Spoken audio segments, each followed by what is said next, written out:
जय हिंद दोस्तों। Exam teachers academy के लाइव क्लास में आप सभी का स्वागत है। आप सभी लोग क्लास से ज्यादा संख्या में जुड़ जाइए। चलिए देखिए, सरिता जी जुड़ गई हैं।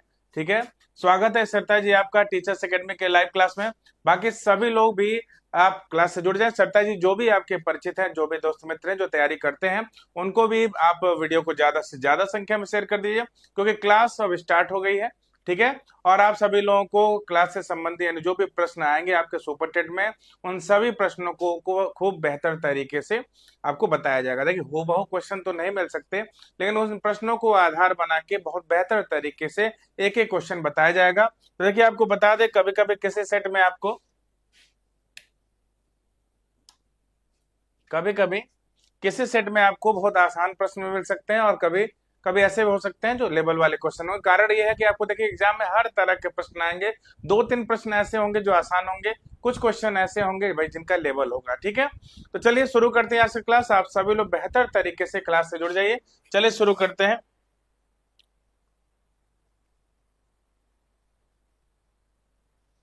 देखिए, आप सभी लोग को बता दिया जाए। देखिएगा यहाँ पे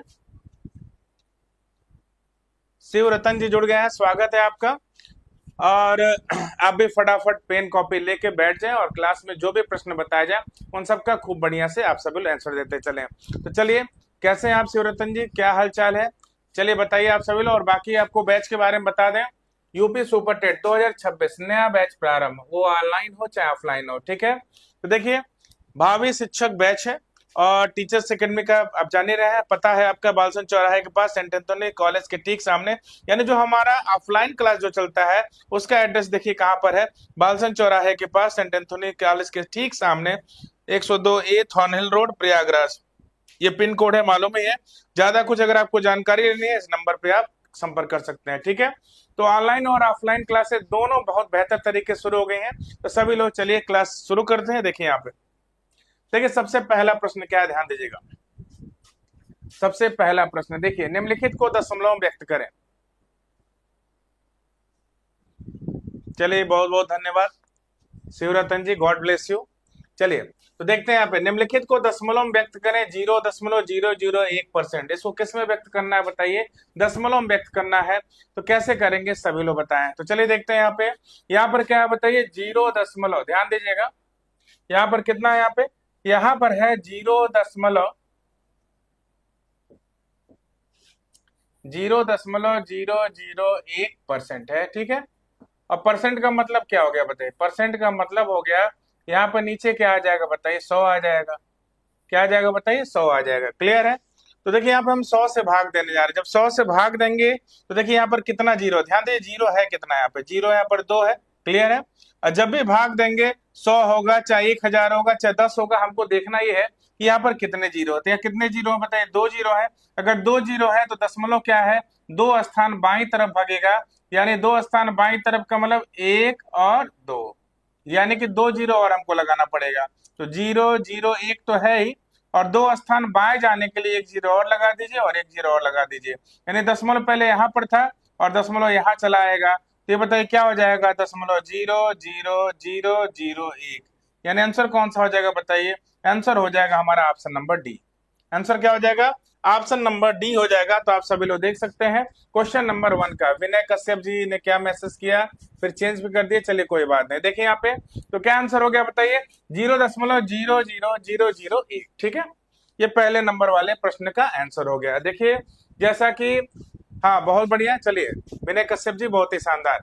अब चलिए बताइए, इसका निम्नलिखित में कौन सा बढ़ते हुए, ध्यान दीजिएगा, निम्नलिखित में से कौन सा बढ़ते हुए सही क्रम में है, यही पूछा जा रहा है कि निम्नलिखित में से आप सभी लोग बताएं कौन सा है जो बढ़ते हुए सही क्रम में है। देखिए यहाँ पे ये 3 भिन्न है, इनको हम उठा लेते हैं। देखिए 5/7 है, और बताइए क्या है? 9/11 है, और क्या है बताइए? 7/8 है। ठीक है, इस तरह का प्रश्न करना है, और ऊपर नीचे का डिफरेंस कम हो तो डिफरेंस वाले तरीके से करिएगा। 7 में से 5 गया 2। ठीक है, 11 में से 9 गया, क्या हो गया बताइए? 2 हो गया, और 8 में से 7 गया, 1 हो गया। ठीक है, तो अगर यहाँ 2 है, यहाँ 2 है, यहाँ 1 है, तो इसको भी 2 बनाने की कोशिश की जाएगी। और ध्यान दीजिए, इसको 2 बनाने के लिए 2 से गुणा करना है। ठीक है, और जिससे हम अंतर में गुणा करेंगे उसी संख्या से हम क्या करेंगे बताइए, उसी संख्या से हम गुणा करेंगे अंश में भी। तो देखिए कितना आ गया बताइए, 7 दूनी 14, ठीक है। और यहाँ पर देखिए 1 दूनी 2, क्यों हमने 2 से गुणा किया, अगर यहाँ 2 है यहाँ 2 है तो हमको यहाँ भी 2 बनाना था। और अंतर में जिससे गुणा करते हैं, अगर अंतर में हमने 2 से गुणा किया तो अंश में भी हम 2 से गुणा करेंगे, 7 दूनी 14। तो देखिए सबसे बड़ा अंश, देखिए 14 सबसे बड़ा है, 9 उससे छोटा है, 5 सबसे छोटा है। क्लियर है, 5 क्या है, सबसे छोटा है। तो चलिए देखते हैं निम्नलिखित में से कौन सा बढ़ते हुए क्रम में सही है ना। तो इन दोनों का तो अंतर क्या है बताइए, इन दोनों का अंतर क्या है बताइए, यहाँ भी 2 है यहाँ भी 2 है। तो यहाँ पर बड़ा छोटा कैसे डिसाइड होता है, यहाँ पर अंश से डिसाइड होता है, ठीक है ना। तो यहाँ पर देखिए 5 और 9 में, यानी 9/11 बड़ा होगा। इन दोनों में ध्यान, इन दोनों में 9/11 बड़ा होगा क्योंकि इसका अंश बड़ा है, ठीक है। और इसका अंश क्या है बताइए, छोटा है। तो इन दोनों में ये, ठीक है। सबसे बड़ा ये हो गया आपका, सबसे बड़ा कौन हो गया बताइए, 7/8। तो देखिए तो सबसे छोटा कौन है, 5/7। आरोही क्रम में चलना है यानी बढ़ते हुए क्रम में 5/7। उससे थोड़ा सा बड़ा कौन है, 9/11। उससे बड़ा कौन है, 7/8। हमारा आंसर हो जाएगा ऑप्शन नंबर ए। आंसर कौन सा हो गया बताइए, ऑप्शन नंबर ए हो जाएगा। बहुत बढ़िया विनय जी, बहुत ही शानदार। चलिए तो आंसर क्या हो जाएगा बताइए, ऑप्शन नंबर ए। आप सभी लोग बेहतर तरीके से समझ गए होंगे। चलिए बढ़ते हैं अगले क्वेश्चन की तरफ। तीसरा नंबर प्रश्न आप सभी लोग को बता दें आपकी जानकारी के लिए कि देखिए आपको, आपने खुद देखा होगा कि इस बार टीजीटी में कितना बेहतर रिजल्ट आया, ठीक है ना। 300 प्लस रिजल्ट आया है इस बार, बहुत बेहतरीन रिजल्ट बना है इस बार। और शिक्षक, किसी भी प्रकार की शिक्षक भर्ती के लिए टीचर्स अकेडमी से बेहतर कोई संस्थान हो नहीं सकता, आप सभी लोग जानते हैं। इसीलिए पूरे विश्वास के साथ आप सभी लोग देखिए, सुपर टेट का भी बैच है ना। जो भी क्लासेस है नियमित रूप से आप सुपर टेट का लेते रहे, आप खुद देखेंगे कि कितना बेहतरीन आपका रिजल्ट आना है इस बार, ठीक है। तो चलिए शुरू करते हैं, ध्यान दीजिएगा। 3 संख्याओं का योगफल 98 है। कितना, 3 संख्याओं का योगफल 98 है। पहली और दूसरी संख्या का अनुपात 2:3 है। तो ध्यान दीजिएगा, पहली संख्या है और क्या है बताइए, दूसरी संख्या है, इसका अनुपात कितना है बताइए, 2:3 है। क्लियर। तथा दूसरी का तीसरी से, यानी कि दूसरी का, ध्यान दीजिएगा, किससे बताइए, तीसरी संख्या से अनुपात कितना है, 5:8 है, ठीक है। तो यहाँ पे देखिए जब भी इस तरह टुकड़ों में दिया हो और दिया है कितने संख्याओं का योगफल, तीनों संख्याओं का योगफल दिया है, तो अगर योगफल तीनों संख्याओं का है तो अनुपात भी चाहिए तीनों संख्याओं का। अनुपात भी क्या चाहिए बताइए, तीनों संख्याओं का। कैसे होगा, ध्यान दीजिएगा, विनय कश्यप जी ने बताया सी। चलिए बहुत बढ़िया, चलिए ध्यान देते हैं। तो देखिए यहाँ पर क्या होगा, अनुपात भी तीनों संख्याओं का होना चाहिए। तो कैसे होगा, देखिए आप उल्टा n बना दीजिएगा। क्या बना दीजिएगा, उल्टा n। और जैसे उल्टा n बनाएंगे तो किसका अनुपात, सॉल्व करने के बाद किसका अनुपात आएगा, पहली, दूसरी और तीसरी का, ठीक है। तो इन दोनों का, ये लाइन किसको किसको दिखा रहा है, 2 और 5 को, 2×5 = 10। ये लाइन किसको दिखा रहा है बताइए, 5 को 3 को, 5×3 = 15 हो गया। और ये वाली लाइन किसको दिखा रहा है, 3 को और 8 को, 3×8 कितना हो गया बताइए, 24। तो तीनों संख्याओं का अनुपात क्या हो गया बताइए, 10 अनुपात, ध्यान दीजिएगा, 10 अनुपात 15 अनुपात क्या हो गया बताइए, 24। और बोला है तीनों संख्याओं का योगफल क्या है बताइए, तीनों संख्याओं का योगफल 98। चलिए सी बहुत लोग बता रहे हैं, चलिए बहुत बढ़िया। अच्छा सरिता जो जुड़ गई है, स्वागत है। इन्होंने सी बताया, विनय कश्यप जी ने सी बताया। बाकी लोग भी प्रयास करिए, बहुत बेहतरीन प्रश्न है। और इस तरह का प्रश्न आता ही आता है एग्जाम में, इस तरह का अनुपात वाला, ठीक ना, इंपॉर्टेंट प्रश्न है। तो देखिए पहली संख्या 10, दूसरी 15, तीसरी 24। और तीनों का योग क्या है बताइए, तीनों का योग 98 है, ठीक ना। यानी 10 + 15 + 24, यानी अनुपात के हिसाब से जो भी योग आ रहा हो, रियल में योग क्या है बताइए, 98। यानी योग का योग से तुलना कर लेंगे, 24, 15, 39, 10 कितना हो गया बताइए, 49। यानी कि अनुपात के हिसाब से टोटल योग तीनों संख्याओं का 49 है, रियल 98 है। तो 49 से कम 49, 49 दूनी 98। यानी एक हिस्सा बराबर कितने के हो गया बताइए, 2 के। एक हिस्सा बराबर किसके हो गया, 2 के बराबर हो गया। पूछा क्या है बताइए, दूसरी संख्या बताइए। तो दूसरी संख्या कितना है बताइए, 15 है। अगर 1 का मान दो तो 15 का मान हो गया 15 दूनी 30, दूसरी संख्या 30। अगर पहली संख्या पूछा होता तो 1 का मान दो तो 10 का मान क्या हो जाएगा बताइए, 10 दूनी 20 हो जाएगा, ठीक है। अगर तीसरी संख्या पूछा होता, अगर 1 का मान 2 है तो 24 का मान 24 × 2 कितना हो जाएगा बताइए, 48 हो जाएगा। आप जोड़ के देख भी सकते हैं, इन तीनों का योग क्या आ जाएगा बताइए, 98 आ जाएगा। देखिए 48, 30, 78 और 20 क्या हो जाएगा बताइए, 98। तो आप सभी लोग काफी बेहतर तरीके से सारी चीजें समझ गए होंगे। चलिए अब आ जाते हैं अगले क्वेश्चन की तरफ। चौथा नंबर क्वेश्चन ध्यान दीजिएगा, चौथा नंबर क्वेश्चन, और ये क्वेश्चन भी आपके एग्जाम में आता ही आता है, बहुत ही इंपॉर्टेंट है, ध्यान दीजिएगा। तो चलिए सबसे पहले तो इसका कॉन्सेप्ट बताते हैं, फिर ट्रिक से भी बताएंगे, ध्यान दीजिएगा, ठीक ना। फिर ट्रिक से भी बताएंगे। तो कॉन्सेप्ट देखिए यहाँ पे, 9 संख्याओं का औसत 30 है, ठीक ना। अगर 9 संख्याओं का औसत, इसको हम ट्रिक से भी बताएंगे, 9 संख्याओं का औसत 30 है, तो बताइए योग का सूत्र क्या होता है। योग का सूत्र होता है औसत गुणे कुल संख्या। तो औसत 30 है, कुल संख्या 9 है ना। तो योग कितना हो जाएगा बताइए, 30 गुणे 9। तो 30 गुणे 9 कितना हो गया बताइए, 30 गुणे 9 हो गया 270। कितना हो गया, 270 हो गया, ठीक। अब ध्यान दीजिए प्रथम 5 संख्याओं का, प्रथम 5 संख्याओं का औसत कितना है बताइए, 25।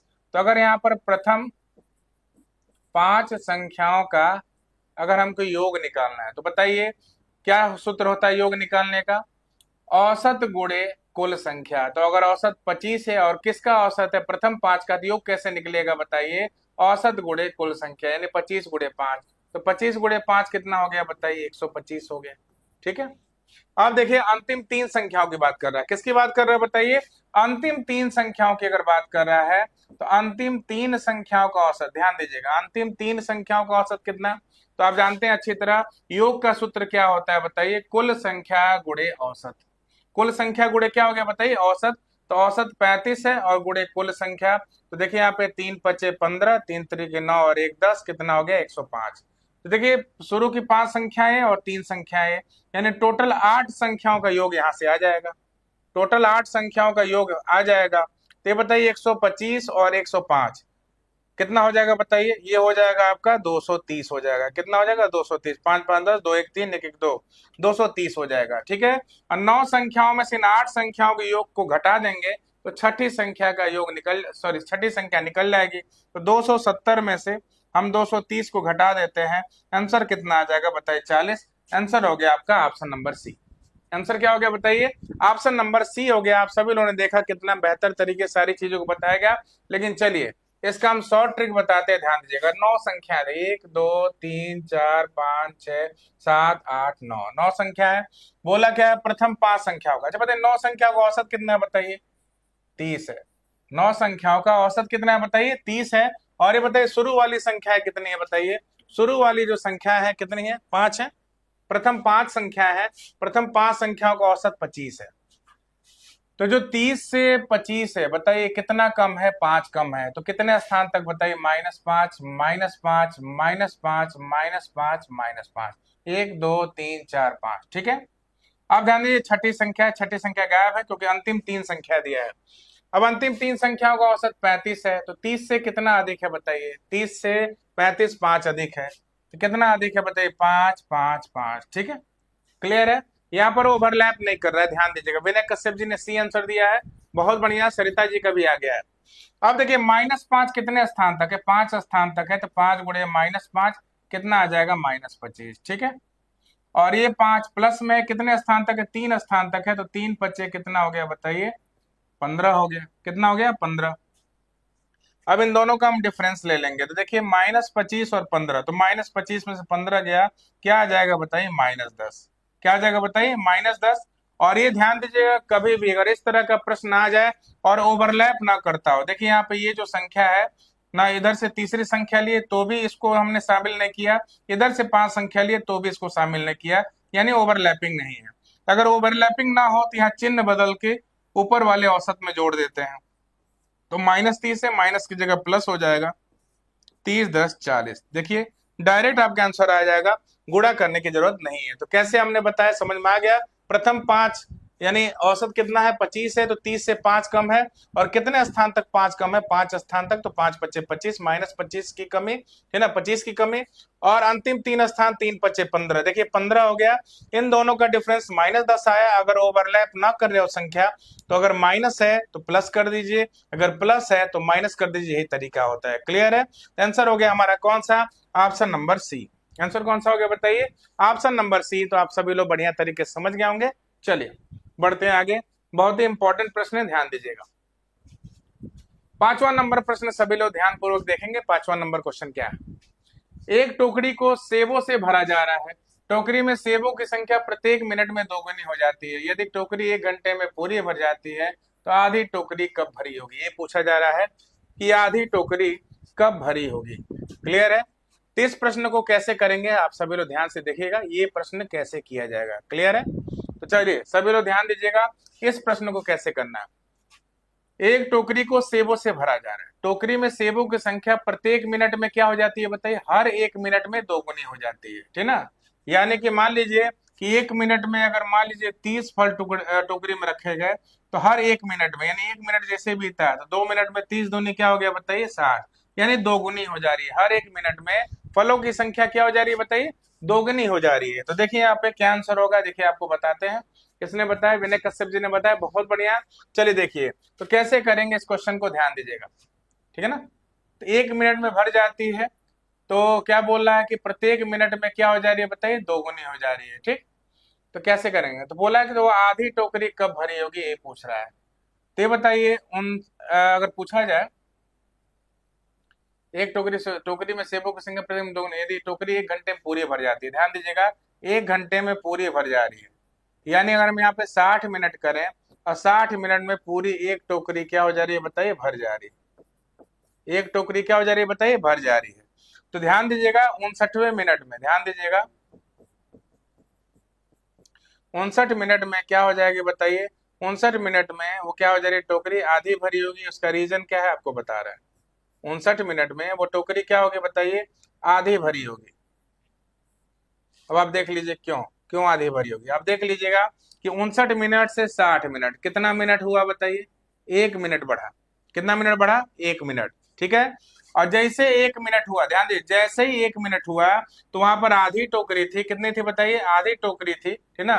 फल वहां पे सेब कितने रखे थे, आधी टोकरी, और एक टोकरी भर जाएगी। यानी कितने मिनट में एक टोकरी, 1 मिनट में वो दोगुनी हो जाती है। क्या हो जाती है, दोगुनी भर जाती है। तो आप खुद बताइए आधा का दोगुना क्या हो जाएगा बताइए, 2 से 2 काट दो, क्या हो जाएगा बताइए, पूरी एक टोकरी आ गया कि नहीं आ गया, ठीक ना। तो कई लोग क्या करते हैं 60 मिनट में एक टोकरी, ध्यान दीजिएगा 60 मिनट में अगर एक टोकरी, क्लियर है। तो ये बताइए क्या करते हैं, आधी टोकरी 30 मिनट तुरंत करते हैं। सबसे पहले 30 लगाएंगे, आंसर होगा 59। आप खुद देख लीजिए, अभी समझ में आ जाएगा। देखिए अगर ये 60 के बाद से 61 मिनट होता है, क्या होता है बताइए, 61 मिनट होता है तो 1 मिनट बढ़ा, ठीक है। टोकरी दोगुनी भर जाएगी तो एक टोकरी का दोगुना क्या हो जाएगा बताइए, 2 टोकरी। क्लियर है? उसी तरह ध्यान दीजिएगा 1/2 के पहले क्या होगा बताइए, 1/4 टोकरी होगा। कितना होगा बताइए, 1/4 टोकरी। 59 से 1 कम होगा, कितना होगा बताइए, 58 मिनट। तो देखिए 58 मिनट से 59 मिनट हुआ, 1 मिनट बढ़ा है, ठीक है। टोकरी क्या हो रही है बताइए, दोगुनी भर जा रही है। तो 1/4 का दोगुना देखिए, 1/4 का दोगुना, दो दो एक कम दो, और कितना हो जाएगा बताइए, 2×2=4। देखिए टोकरी 1/2 भर गई। तो आप शुरुआत से चेक कर लीजिए, देखिए यहाँ पे 58 मिनट से 59 मिनट हुआ, 1 मिनट हुआ, टोकरी दोगुनी हुई, तो 1/4 का दोगुना 1/2। 59 से 60 हुआ, 1 मिनट में दोगुनी भरी है, तो आधा का दोगुना क्या हो जाएगा बताइए, 1 हो जाएगा। अब देखिए 60 से 61 मिनट हुआ, जैसे 1 मिनट हुआ टोकरी दोगुनी भर गई, तो एक टोकरी का दोगुना क्या हो गया बताइए, 2 टोकरी, ठीक ना। तो ये समझाने के लिए बताया गया था, लेकिन देखिए पूछा था कि वह आधी टोकरी कब भरी होगी। तो आंसर क्या हो जाएगा बताइए, 59 मिनट। हमको बस आंसर इससे मतलब था, ठीक ना। क्या आंसर हो जाएगा बताइए, हाँ चलिए, बहुत बहुत धन्यवाद विनय जी। तो क्लियर है सभी को। तो आंसर क्या हो जाएगा बताइए, आंसर हो जाएगा यहाँ पे ऑप्शन नंबर डी। चलिए बढ़ते हैं अगले क्वेश्चन की तरफ। 6 नंबर क्वेश्चन भी बहुत बेहतरीन है, सभी लोग ध्यान पूर्वक देखिएगा 6 नंबर प्रश्न क्या है। तो देखिए 6 नंबर प्रश्न, सभी लोग ध्यान दीजिए क्या है। देखिए √3 -1 है और अपॉन क्या बताइए, √3 + 1 है, ठीक है। अब इसको कैसे सॉल्व करते हैं, और यहाँ पर देखिए √3 -1 अपॉन √3 + 1 इसके इक्वल है, और यहाँ से हमको ए और बी का वैल्यू लाना। किसका वैल्यू लाना है बताइए, ए और बी का वैल्यू लाना है, ठीक है। ए और बी का वैल्यू कैसे आएगा, इसका हम परिमेयकरण करेंगे। क्या करेंगे, परिमेयकरण। तो परिमेयकरण कैसे किया जाएगा आपको बताते हैं। देखिए यहाँ पे सीधे सीधे करना क्या है, √3 + 1 का जो कंजुगेट होगा, कंजुगेट किसको बोलते हैं, अगर √3 + 1 है, इसका कंजुगेट संयोग में क्या होता है, संख्या वही लिया जाएगा, ठीक है। बस प्लस चिन्ह है वो क्या हो जाएगा बताइए, माइनस चिन्ह, ठीक है। तो देखिए अगर नीचे ध्यान दीजिएगा प्लस चिन्ह है, संख्या वही रखेंगे, बस माइनस चिन्ह लगा के ऊपर नीचे हम क्या कर देंगे बताइए, गुणा कर देंगे, ठीक है। तो देखिए √3 - 1 क्या हो जाएगा बताइए, √3 - 1 से ऊपर भी गुणा और √3 - 1 से नीचे भी गुणा। कब करेंगे आप बताइए? नीचे वाले हर को देखा जाता है, ध्यान दीजिएगा। तो नीचे वाले हर में अगर +1 है, √3 + 1, तो हम क्या करेंगे? √3 - 1, ठीक है। अगर नीचे यहाँ पे √3 - 1 होता तो इसका संयोग में क्या होता है? √3 - 1, बस चिन्ह बदलते, संख्या वही रहता। √3 + 1 से ऊपर भी गुणा, नीचे भी गुणा। तो यही नियम होता है, यानी जो भी संख्या होगी उसके विपरीत चिन्ह वाले से ऊपर भी हम गुणा करते हैं और किससे गुणा करते हैं बताइए? नीचे भी। तो विनय कश्यप जी ने छठे का सी बताया। चलिए बहुत बढ़िया, अभी हम देखते हैं, लेकिन चलिए ध्यान दीजिएगा। तो देखिए a - b into a - b क्या हो जाएगा बताइए? a - b का होल स्क्वायर। और ये बताइए a + b into a - b क्या हो जाएगा? a² - b²। सबको ये फॉर्मूला मालूम है। तो √3 - 1 का होल स्क्वायर करेंगे तो क्या फॉर्मूला होगा? a², √3 का स्क्वायर 3 प्लस b², b के रूप में 1 का स्क्वायर 1, अब -2ab, तो 2 1 कम 2, 2 कड़ी में 3 हो गया, ठीक है। अब बटे ध्यान दीजिएगा, क्या देखिए, √3 का स्क्वायर 3 है, 1 का स्क्वायर 1, तो बताइए 3 और 1 कितना हो गया बताइए? 4 -2 कड़ी में 3, 3 में से गया 2। यहाँ ऊपर से हम 2 कॉमन कर लेते हैं, 2 कॉमन करने 2 - √3 हो गया, अपॉन 2 हो गया, 2 से 2 कैंसिल हो गया। तो ये बताइए यहाँ पर लेफ्ट हैंड साइड में क्या आया बताइए? 2 माइनस क्या है बताइए? 2 माइनस क्या आया है? √3 आया। और a प्लस क्या है बताइए? b√3, ठीक है। तो आप खुद देख सकते हैं यहाँ पर क्या आंसर हो जाएगा, देखिए यहाँ पे, ठीक है। तो क्या आंसर हो जाएगा देखिए, तो a की जगह कौन आया बताइए? a की जगह 2 आया है, तो a का वैल्यू क्या हो गया बताइए? 2, ठीक है। और जो √3 के बगल में होगा वो b का वैल्यू होगा, ठीक ना। तो यहाँ √3 के बगल में कुछ नहीं है, यानी क्या छिपा हुआ है बताइए? 1 छिपा हुआ है, यानी -1 छिपा हुआ है। तो b का वैल्यू क्या हो जाएगा बताइए? -1। बी का वैल्यू क्या हो जाएगा बताइए? -1, ठीक है। देखिए यहाँ पे बी की जगह क्या है? कुछ नहीं था, तो जहां कुछ नहीं होता 1 होता है। अब माइनस चिन्ह है, ठीक है, तो माइनस को भी लिया जाता है। बी इक्वल टू हो गया -1, तो ए इक्वल टू 2, अब बी इक्वल टू -1। आंसर क्या हो जाएगा बताइए? ऑप्शन नंबर सी। आंसर क्या हो जाएगा? Option number C. आप सभी लोग बेहतर तरीके से समझ गए होंगे। चलिए बहुत बढ़िया, विनय कश्यप जी ने भी छठे का सी बताया है और सरिता माथुर जी ने भी छठे का सी बताया। बहुत ही शानदार, लाजवाब, ठीक है। तो उम्मीद करते हैं आप सभी को बेहतर तरीके से ये सारी चीजें समझ में आ गई होंगी। इस तरह के प्रश्न जब भी आए तो ये जो लेफ्ट हैंड साइड है जो दिया है वैल्यू, इसको हम क्या करेंगे बताइए? पहले इसको सॉल्व कर लेंगे। सॉल्व करने के बाद से ए का ए से कंपेयर करेंगे, बी का बी से कंपेयर करेंगे। तो ए की जगह 2 आया है और बी की जगह देखिए -1 है, वही वैल्यू हमको चेक करना था। वो वैल्यू कहाँ पे बताइए? ऑप्शन नंबर सी में है, ठीक है। चलिए आ जाते हैं हम नेक्स्ट क्वेश्चन की तरफ, सभी लोग ध्यान दीजिएगा। 7वां नंबर क्वेश्चन यहाँ पर भी भिन्न है, यहाँ पर भी क्या है बताइए? फ्रैक्शन है। कैसे करना है देखिए, निम्न में से कौन सी भिन्न सबसे छोटी है? तो देखिए 13/16 है, 17/21 है, 15/19 है और 7/8 है। अभी हमने बोला था कि डिफरेंस वाले तरीके से कर लीजिए, अगर डिफरेंस कम है और संख्या भी क्या है? कम है, ठीक ना। तो 16 में से 13 गया 3, 21 में 17 गया 4 और 19 में से 15 गया, कितना हो गया बताइए? 4, और 8 में से 7 गया, कितना हो गया बताइए? 1, ठीक। तो देखिए यहाँ पे 3 है, यहाँ पर 4 है और यहाँ पर 1 है, तो हम 3 और 4 का एलसीएम लेंगे, कितना हो जाएगा बताइए? 3 और 4 का एलसीएम लेंगे 12 होगा, यानी हर जगह हमको अंतर को क्या बनाना है बताइए? 12 बनाना है। तो 3 12 कैसे बनेगा? 4 से गुणा, अगर अंतर में 4 से गुणा तो अंश में भी 4 से गुणा, 13 चौको कितना हो गया बताइए? 52, ठीक है। ठीक, अब देखिए इसको अगर 12 बनाना है किससे गुणा? 3 से गुणा, अगर यहाँ 3 से गुणा तो यहाँ भी 3 से गुणा, 17 3 कितना हो गया बताइए? 51। इसको भी 12 बनाना है किससे गुणा बताइए? 3 से गुणा, अगर यहाँ 3 से गुणा तो यहाँ भी 3 से गुणा, 15 3 कितना हो गया बताइए? 45। और इसको 12 बनाना तो यहाँ भी 12 से गुणा, अगर यहाँ 12 से गुणा तो यहाँ भी 12 से गुणा, 12 सत्ते क्या हो गया बताइए? 84। तो जिसका वैल्यू सबसे कम आएगा, ध्यान दीजिएगा, जिसका वैल्यू सबसे कम आएगा वह संख्या हो जाएगी सबसे छोटी। तो किसका वैल्यू सबसे कम आया आप खुद देख लीजिए, इसका वैल्यू सबसे कम आया है, तो सबसे छोटी संख्या कौन सा हो गया बताइए? ऑप्शन नंबर सी हो गया। तो 7वें नंबर वाले क्वेश्चन का आंसर कौन सा हो गया बताइए? Option number C. आप सभी ने देखा कितना बेहतर तरीके से अंतर वाले तरीके से इसको कराया गया, ठीक। चलिए बहुत बढ़िया, अब चलिए बढ़ते हैं अगले क्वेश्चन की तरफ। सभी लोग ध्यान दीजिएगा, अगला क्वेश्चन क्या है? 8 नंबर क्वेश्चन। सभी लोग ध्यान पूर्वक देखिएगा कि 8 नंबर क्वेश्चन क्या है। आप बहुत बढ़िया सरिता जी, 7वें का सी। अब देखिए यहाँ पे 0.0025 है, ठीक है, और यहाँ पर कितना बताइए? 2.25। तो ये बताइए 25 किसका वर्ग होता है? 25 होता है 5 का वर्ग। और कभी भी वर्गमूल में जितने अंक बाद दशमलव होगा बाहर उसका आधा होगा। तो दशमलव 1 2 3 4, 4 अंक बाद है तो बाहर आएगा तो आधा हो जाएगा, यानी 2 अंक बाद दशमलव रहेगा। यहाँ पर 2 अंक नहीं है, 2 अंक बनाने के लिए एक जीरो बढ़ाएंगे, 0.05। ठीक है, अब देखिए 25 2.25, तो दशमलव हटा दीजिए। 225 किसका वर्ग होता है? 15 का, आपको अच्छी तरह मालूम है। और वर्गमूल में अंदर 2 अंक बाद दशमलव तो बाहर आधा होगा, तो 2 का आधा क्या होता है? 1.1 अंक बाद। और 1.5 में हम क्या जोड़ दें बताइए? 0.05 जोड़ दें तो क्या आंसर आएगा बताइए? 5 5 1.55। यानी आंसर कौन सा हो गया बताइए? आंसर हो गया ऑप्शन नंबर ए। आंसर कौन सा हो गया बताइए? आंसर हो गया ऑप्शन नंबर ए। चलिए बहुत बढ़िया विनय जी, आंसर क्या हो जाएगा बताइए? Option number A. ठीक, चलिए अब आ जाते हैं 9th नंबर क्वेश्चन। तो 9th नंबर क्वेश्चन हम जितने देर में हम कराएं उसके पहले तो पूरा उम्मीद है आप लोग बता सकते हैं, लेकिन चलिए कोई बात नहीं, ध्यान देते हैं। देखिए यहाँ पे, तो सबसे पहले देखिए यहाँ पे 30 है, 17 है, 43 है, 39 है, 18 है, 40 है कि माध्यिका पूछा है। क्या पूछा है बताइए? माध्यिका। ठीक है, 8वें का ये, बहुत बढ़िया। तो इसका माध्यिका पूछा है। माध्यिका कैसे निकालेंगे? पहले आरोही क्रम में सेट करेंगे। तो आरोही क्रम में सेट करिए। 17 18, 18 से बड़ा कौन हो गया बताइए? 30 यहाँ पर हो गया। 30 से बड़ा कौन हो गया बताइए? 39। 39 से बड़ा कौन हुआ? 40। 40 से बड़ा हो गया 43।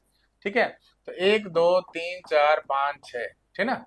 तो 6 संख्या है। ठीक है, यानी n का मान क्या है बताइए? सम है। और जब भी n का मान सम आ जाए तो ध्यान दीजिएगा, कोई भी दो संख्या एकदम ठीक बीचों बीच में आती है ना? विनय कश्यप जी ने बी आंसर बताया। ठीक है, कभी भी इस तरह का प्रश्न आ जाए तो कोई भी दो संख्या जो होती है एकदम बीचों बीच में आती है, तो वो कौन सी दो संख्या जो बीचों बीच में है बताइए? 30 है और 39 है। ठीक है, इन दोनों को जोड़कर हम 2 से भाग देंगे, आंसर आ जाएगा। तो 30 धन 39/2। ठीक है, और आंसर पक्का है दशमलव में आएगा, क्योंकि 69/2 है। तो सॉल्व करने की जरूरत क्या है? एक ही जगह आंसर दशमलव में आया है, यानी 69 में अगर 2 से भाग देंगे तो आंसर क्या हो जाएगा बताइए? 34.5। ठीक है, बहुत बढ़िया सरिता जी, आंसर क्या आ गया बताइए? 9वें का है। विनय कश्यप जी ने बताया 9वें का है। क्लियर है सभी को? तो जब भी इस तरह का प्रश्न आ जाए, अगर सम संख्या है, तो देखिए विधिवत करने का तरीका क्या होता है इसका? विधिवत करने का तरीका होता है n/2वां पद माध्यिका निकालने का, n/2 + 1वां पद। ठीक है, लेकिन इसमें अक्सर लोग गलतियां कर देते हैं, तो गलती करने की जरूरत नहीं है। n मतलब क्या है बताइए? गिनने पे कितना है? 1 2 3 4 5 6, 6 आया है। तो 6/2वां पद, ध्यान दीजिएगा, 6/2, n का मान 6 हो गया। n का मान क्या हो गया बताइए? 6। और 6/2 + 1वां पद बटे 2, तो 2 तिहाई 6, यानी तीसरा पद। 2/6 का मतलब क्या हुआ? तीसरा पद। तीसरा पद प्लस 2 तिहाई 6, 3 और 1 4, चौथा पद। तो तीसरा पद कौन है? 1 2 3 30 है। चौथा पद कौन है बताए? 39 है बटे 2। अब खुद देख रहे हैं दो ही संख्या बीचों बीच में आ रही है, तो इतना लंबा करने की जरूरत, इतना लंबा करने की जरूरत ही नहीं है। क्लियर है सभी को? तो आंसर क्या हो जाएगा बताइए? 9वें का ही हमने पहले आपको बता दिया है। ठीक, अब चलिए ध्यान दीजिएगा अगला क्वेश्चन। राजू ने 2 पंखों को बेचा। राजू ने क्या किया बताइए? 2 पंखों को बेचा है, जिसमें प्रत्येक पंखे का मूल्य 990 रुपए है। एक पंखे को बेचने पर उसे 10% का लाभ होता है, अन्य पंखे को बेचने पर उसे 10% की हानि होती है। इससे लेन देन में राजू को कितना लाभ या हानि होगी? तो चलिए इसको पहले हम विधिवत बता देते हैं, फिर शॉर्ट ट्रिक पे भी आएंगे। तो राजू ने 2 पंखों को बेचा, जिनमें प्रत्येक पंखे का मूल्य 990 रुपए है, यानी जिस दाम पर बेचा है वो विक्रय मूल्य कितना है? 990 रुपए है।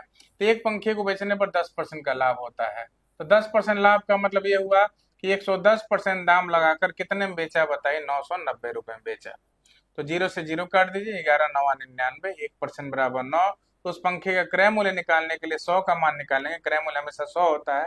तो 100 गुणे 9, यानी कितना हो गया बताइए? 900। ठीक है, यानी कि वो पंखा जो है, एक पंखा जो है 900 रुपए का। ठीक, क्लियर है? एक पंखा कितने का बताइए? 900 रुपए का है। अब ध्यान दीजिएगा एक अन्य पंखे को बेचने पर 10% की हानि हुई। तो जिस दूसरे पंखे को बेचा है वो भी कितने का है बताइए? 990 रुपए का है। तो अगर 10% हानि हुई तो 100 में से 10 घटाओ, यानी 90% दाम लगा के वो कितने में बेचा है बताइए, 990 में। कितने में? 990 में। इस लाइन पे ध्यान दीजिएगा, प्रत्येक पंखे का मूल्य कितना है? 990 रुपए है। यानी वो चाहे 10% लाभ वाला हो, वो भी 990 में बेचा गया है। अच्छा, वो 10% हानि वाला, वो भी 990 में बेचा गया है। तो चलिए जीरो से जीरो काटते हैं, 9 से काटे 11, 1% बराबर 11। अगर क्रय मूल्य निकालना है तो 100 गुणे 11 कितना हो जाएगा बताइए? 1100 रुपए। कितना हो जाएगा? 1100 रुपए। तो पहले पंखे का सीपी 1100, दूसरे का कॉस्ट प्राइस क्या हो गया बताइए? सॉरी, पहले का 900, एक जीरो दो जीरो ध्यान दीजिएगा, पहले का 900, दूसरे के 1100 जोड़िए तो, यानी कि क्रय मूल्य कितना हो गया बताइए? क्रय मूल्य हो गया 2000 रुपए। क्रय मूल्य कितना हो गया बताइए? 2000। और विक्रय मूल्य की अगर बात करें तो 990 या 990, दो शून्य शून्य, दोनों 18, दोनों 18 एक 19। तो 2000 का सामान अगर 1980 में बेच रहे हैं, कितने में बेच रहे हैं बताइए? 1900 अगर 80 में बेच रहे हैं, ध्यान दीजिएगा, दो शून्य शून्य, दोनों 18, दोनों 18 एक 19, ठीक है, 1980 में बेच रहे हैं। तो बताइए कितना यहाँ पे हानि होगा? तो जीरो 10 में से 8 गया 2, और 9 में से 9 गया, क्या हो गया बताइए? 9 में से 9 गया 0, हाँ 20 आएगा। तो 20/2000 गुणे 100, यानी 20 रुपए की हानि हो रही है। हानि प्रतिशत कैसे निकलता है? हानि बटे क्रय मूल्य गुणे 100। 2 जीरो से 2 जीरो सॉल्व कर दिया, 1 जीरो से 1 जीरो सॉल्व कर दिया, और 2 से 2 कट गया, कितना आएगा बताइए? 1%, ठीक है, जो कि ऑप्शन में नहीं है, ऑप्शन गलत दिया है, ठीक ना। ऑप्शन कोई भी मान लीजिए, यहाँ पर क्या होगा बताइए? 1% हानि हो जाएगी। आंसर क्या हो जाएगा बताइए? 1% हानि हो जाएगी। क्लियर है? तो 10वें नंबर वाले क्वेश्चन का आंसर क्या हो गया बताइए? 10वें नंबर वाले क्वेश्चन का आंसर हो गया बताइए 1% हानि। लेकिन आपको इतना लंबा नहीं करना है, हमने सोचा पहले कॉन्सेप्ट बता दें फिर ट्रिक पे आएंगे। ध्यान दीजिएगा, आपको करना कैसे। देखिए, जब भी दो पंखों का चाहे दो वस्तुओं का सेलिंग प्राइस बराबर हो, यानी पहले वाले का selling price equal to SP1 equal to SP2, यानी पहले वाले का सेलिंग प्राइस दूसरे वाले सेलिंग प्राइस के इक्वल हो, ठीक है। और प्रॉफिट परसेंट इक्वल टू क्या हो बताइए? लॉस परसेंट हो।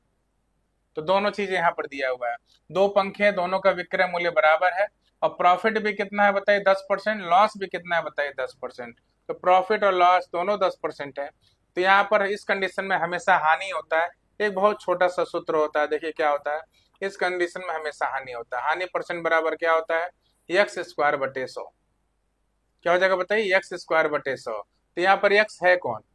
ये जो हानि और लाभ दोनों बराबर है, उनका जो वैल्यू दिया है वही x है। x बराबर 10 हो गया, और यहाँ पर हमेशा हानि होती है, तो x 10 हो गया, 10² बटे 100। तो ये बताइए 10 का स्क्वायर कितना होगा? 10 का स्क्वायर 100 हो जाएगा, 100/100। तो 100 से 100 कट गया, देखिए डायरेक्ट आ गया 1% हानि।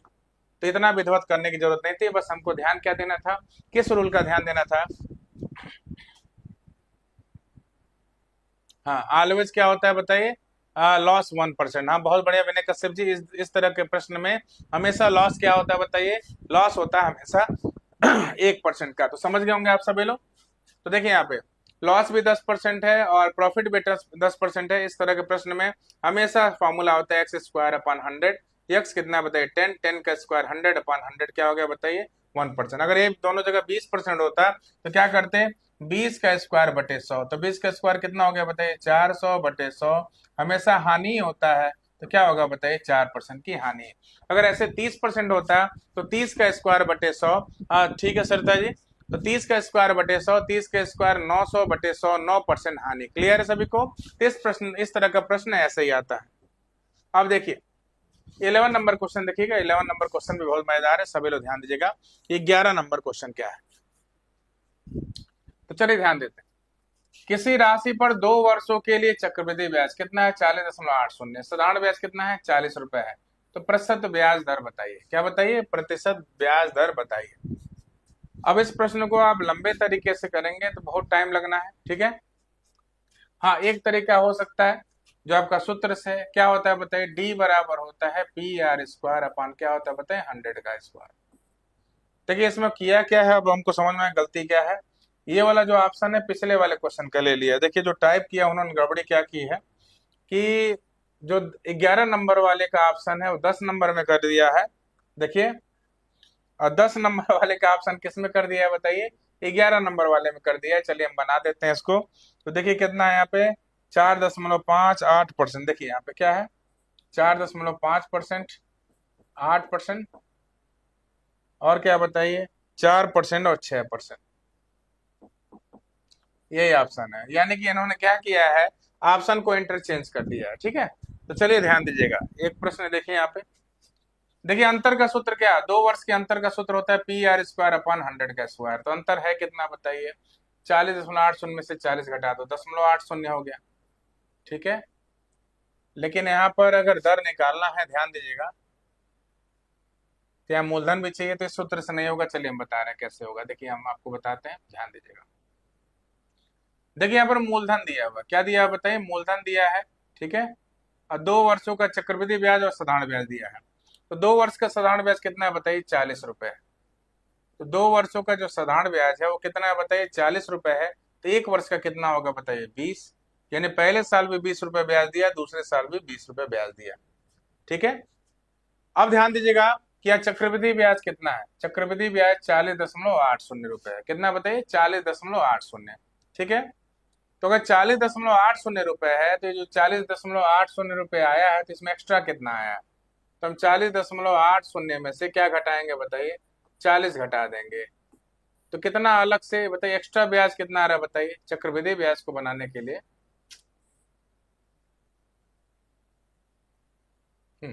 चक्रवृद्धि ब्याज को बनाने के लिए ध्यान दीजिएगा,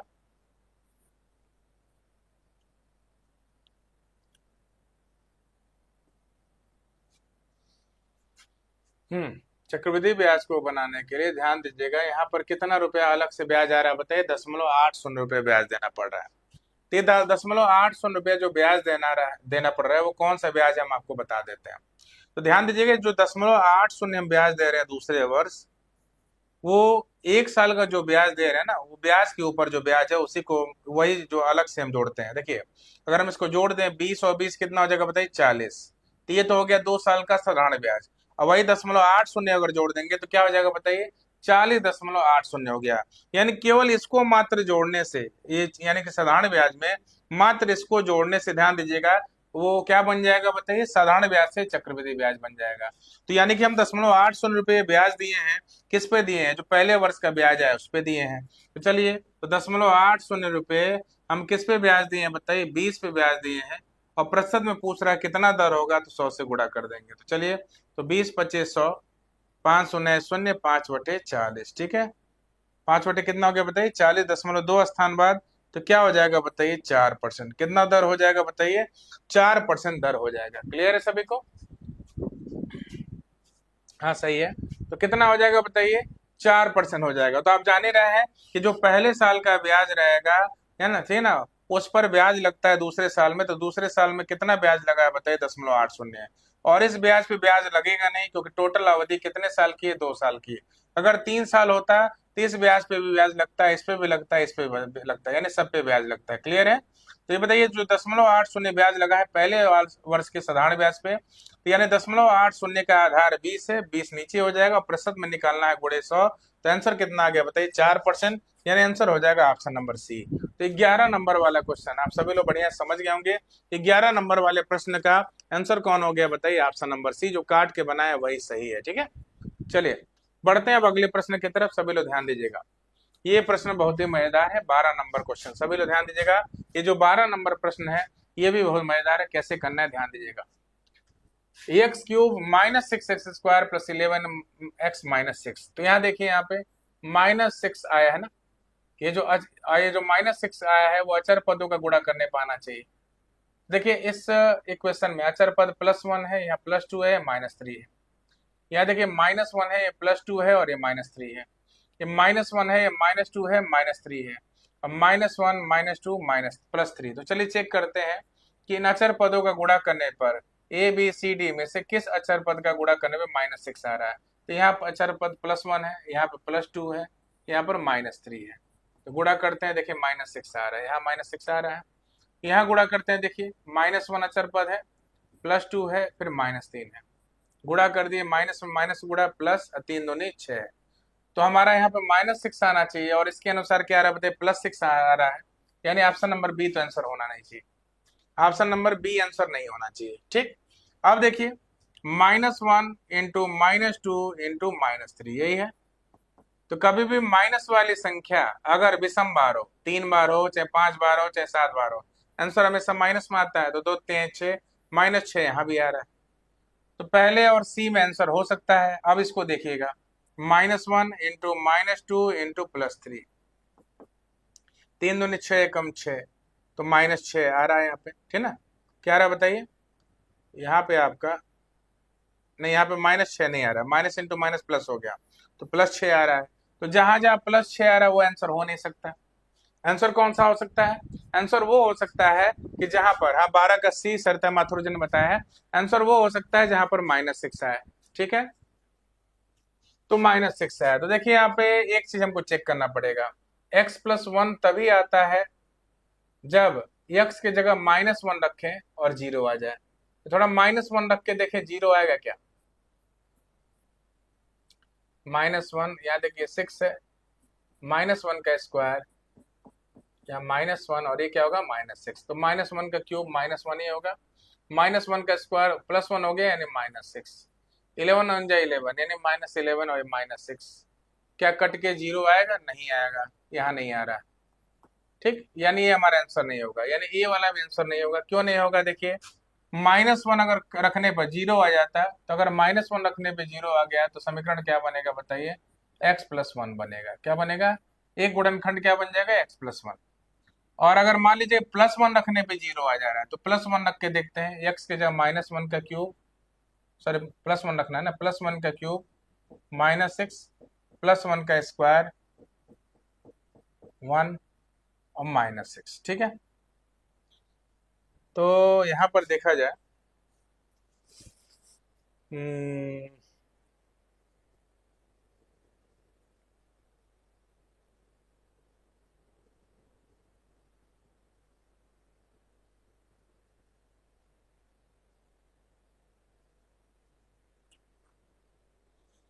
यहाँ पर आपका देखिए ए और सी, चलिए दूसरे तरीके से चेक करते हैं इसको।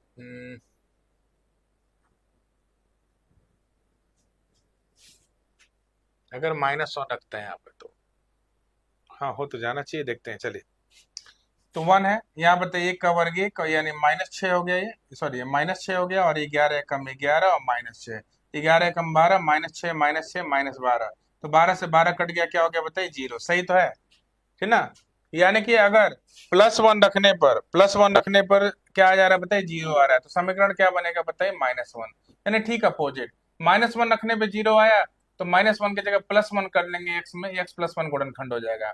अब +1 अगर रखने पर 0 आ जा रहा है, तो +1 को x में से हम क्या करेंगे, यानी चिन्ह सीधे पलट के x में से घटा देंगे, यानी ये गुणनखंड x-1 हो सकता है, ठीक है। तो x-1 यहाँ था, x-1 यहाँ था, लेकिन यहाँ पे +6 आ रहा था, तो ये आंसर नहीं हो सकता था।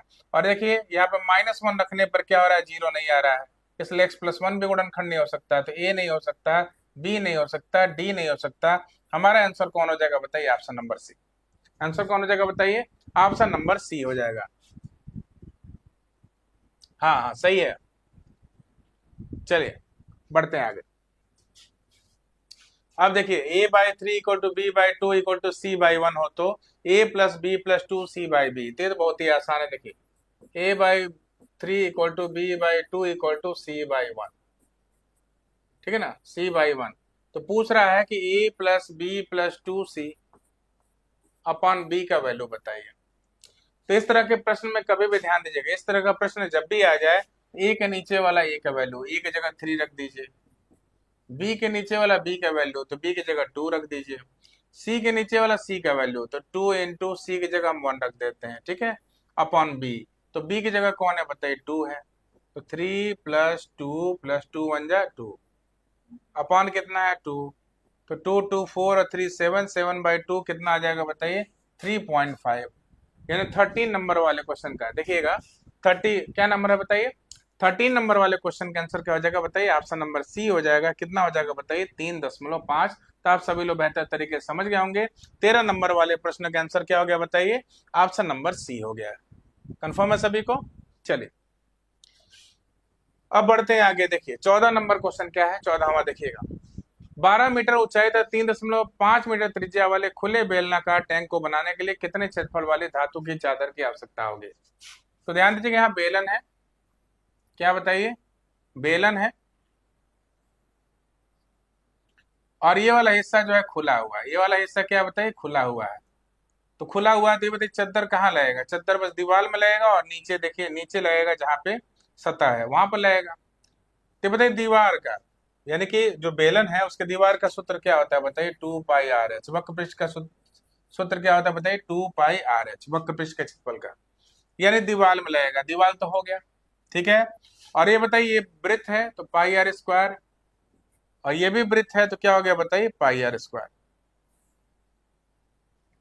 यानी नीचे भी चद्दर लगेगा, ऊपर भी चद्दर लगेगा। अगर पूरा बेलन में क्या होता है? सतह होता है, लेकिन यहाँ पर ऊपर से खुला हुआ है तो यहाँ कुछ लगाने की जरूरत है नहीं।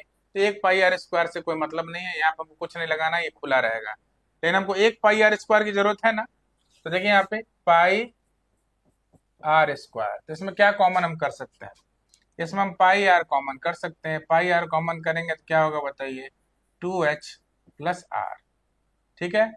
तो पाई का मान 22/7। आर कितना है बताइए? आर कितना है बताइए? 3.5। 3.5 को हम 7/2 बोल सकते हैं। 2h, एच कितना है बताइए?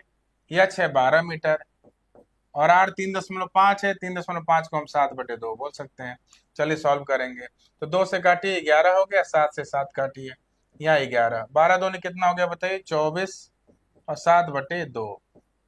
तो चलिए, तो यहाँ बताइए 24 दूनी 48, अब +7, और बट्टे कितना हो गया? 2।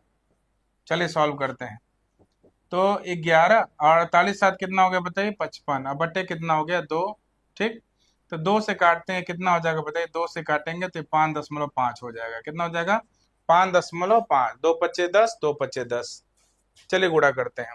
तो 5 पच्चे 25, 5 पच्चे 25, 2 27, फिर 5 पच्चे 25, 5 पच्चे 25, 2 27, जोड़ते हैं। 5 5 7 12, 7 2 9 10, 2 1 3, 1 स्थान बाद कितना हो जाएगा बताइए? 302.5 मीटर स्क्वायर। आंसर क्या हो जाएगा बताइए? 302 दशमलव, ध्यान दीजिएगा, 302.5 मीटर स्क्वायर, यानी ऑप्शन नंबर डी हो जाएगा। क्या हो जाएगा बताइए? ऑप्शन नंबर डी, क्योंकि यहाँ पर जो बेलन था खुला था, यानी ऊपर के हमको πr² से कोई मतलब नहीं था, हमको दीवार में लगाना था, यानी 2πrh में लगाना था, और नीचे वाले सतह जो वृत्ताकार है उसमें हमको चादर लगानी थी। इसका हमने सॉल्व किया, तो कितना आंसर आ गया बताइए? 302.5 मीटर स्क्वायर। चलिए बहुत बढ़िया। विनय कश्यप जी ने डी बताया। हाँ, 13 का सी सरिता जी बता रही है, कोई बात नहीं। विनय कश्यप जी का 14 का डी है, बहुत ही बेहतरीन। आंसर क्या हो जाएगा बताइए? 14 का डी। अब आ जाए 15वां क्वेश्चन। आधार त्रिज्या 7 और 24 सेंटीमीटर ऊंचाई वाले शंकु को बनाने के लिए आवश्यक लोहे की चादर का क्षेत्रफल ज्ञात कीजिए, ये बताना है।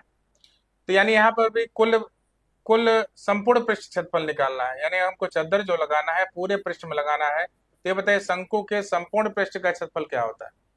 संपूर्ण पृष्ठ का क्षेत्रफल होता है πr ब्रैकेट में l+r, ये फॉर्मूला होता है। तो πr अगर ब्रैकेट में l+r, यही अगर फॉर्मूला है, तो ध्यान दीजिएगा कैसे करेंगे, हम आपको बता रहे हैं। तो सबसे पहले देखिए यहाँ पे r दिया हुआ है, h दिया हुआ है, और सूत्र के अकॉर्डिंग हमको l चाहिए। तो l यानी तिरछी ऊंचाई, शंकु की जो तिरछी ऊंचाई होती है, ध्यान दीजिएगा, शंकु की जो तिरछी ऊंचाई होती है यही l होती है। तो ये क्या होगा बताइए? ये h हो जाएगा। ये क्या हो जाएगा बताइए? ये हो जाएगा त्रिज्या, ठीक है। तो हमको l निकालना है, तो l का फॉर्मूला क्या होता है? √h² + r²। h के रूप में क्या बताइए? 24 है, 24 का वर्ग, r के रूप में 7 का वर्ग। 24 का वर्ग 576, और 7 का वर्ग 49, जोड़ेंगे तो कितना होगा बताइए? 625, ठीक है। और 625 किसका वर्ग होता है बताइए? 25 का। अब चलिए रखते हैं यहाँ पे, पाई का मान 22/7। आर कितना है बताइए? आर भी 7 है। यल कितना है बताइए? यल यहाँ पर अच्छा 25 आया है, और आर कितना है बताइए? आर 7 है। तो चलिए करते हैं इसको सॉल्व। तो 22/7 × 7 और 25, 7 कितना हो गया बताइए? 32। 7 से 7 कट गया, 22 दूनी 44 का 4 हासिल 4, 22 तिहाई 66 और 4 70, 704 सेंटीमीटर स्क्वायर, ठीक है। तो कौन सा आंसर हो गया बताइए? Option number C. तो आप सभी लोगों ने जैसा कि देखा, यहाँ पर आंसर क्या हो गया बताइए? 15 का ऑप्शन नंबर सी हो गया। बोला था कि पूरे शंकु में, यानी हमको क्या लगाना है? लोहे की चादर लगानी है। तो यानी हमको दीवार में भी लगाना है और ये नीचे भी लगाना है, यानी संपूर्ण पृष्ठ में लगाना है चादर। और संपूर्ण पृष्ठ का क्षेत्रफल का सूत्र क्या होता है बताइए? हाँ बहुत बढ़िया विनय जी। तो संपूर्ण पृष्ठ का क्षेत्रफल का सूत्र होता है πr × ब्रैकेट में l+r, यानी आंसर हो गया हमारा ऑप्शन नंबर सी। 15 नंबर वाले प्रश्न का आंसर क्या हो गया बताइए?